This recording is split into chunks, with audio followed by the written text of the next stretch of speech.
thinking about the moment we're in.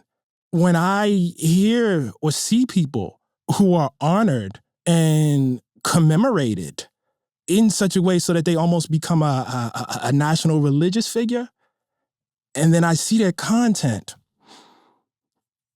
and I see that their content is actively destructive to humanity, I have to draw a line there.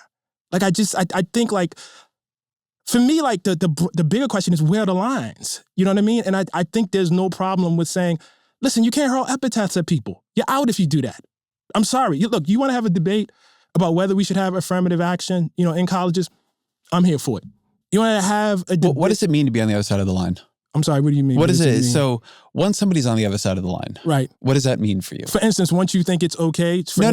Well, yeah, I'm trying to make this concrete. Yeah, no, I am too. Yes. Once, for whatever the definition of the line is. Right. What does it mean for you for somebody to be on the other side of it? Right? Not somebody who just died. Right.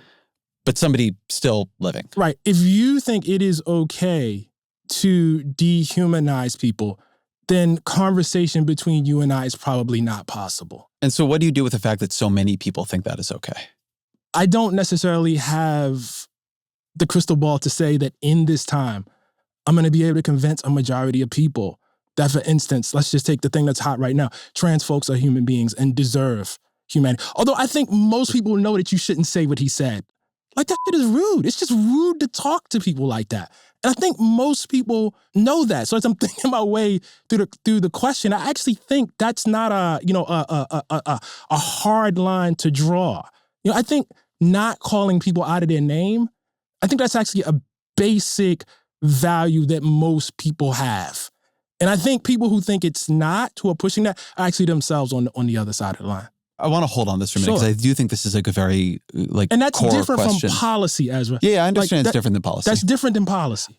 I think that Wonder's reality is the President of the United States is a person who, in his comportment as a human being on the public stage, I would have said in 08, in 12, in 16, should be on the other side of the line. Yeah. I think he's a person who does not act with any sense of public or even personal decency. Right. And then he won in 16, lost sort of narrowly in 20 and then won in 2024. And I think the thing that has led to for me is recognizing that I don't get to draw the line.